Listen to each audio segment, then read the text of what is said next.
كشفت القنوات الرياضية السعودية اليوم الاثنين أن إدارة نادي النصر قررت الاستغناء عن خدمات اللاعب البرازيلي بيتروس.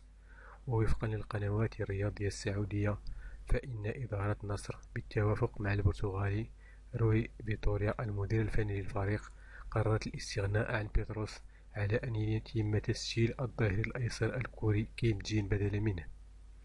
وأضافت أن قرار التخلص من بيتروس جاء لوجود عدد كبير من اللاعبين السعوديين في مركز اللاعب البرازيلي، خاصة بعد التعاقد مع علي الحسن وعبد المجيد الصليم.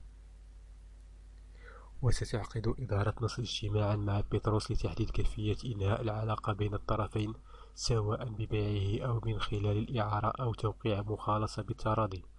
وبحسب موقع ترانسفير ماركت، فإن بيتروس البالغ من العمر 31 عاما لعب 31 مباراة وسجل فيها 4 أهداف وصنع هدفا واحدا موسم 2020 مع النصر. وانضم بيتروس للنصر في سوق الانتقالات الصيفي 2018 وشارك مع العالمي في 62 مباراة سجل فيها 7 أهداف وصنع 5. في حين ذكرت صحيفة الرياضية عن مصدر من النصر قوله إن إدارة النصر اتفقت مع المهاجم المغربي عبد الرزاق حمد الله على منحه إجازة حتى 17 من أكتوبر الحالي.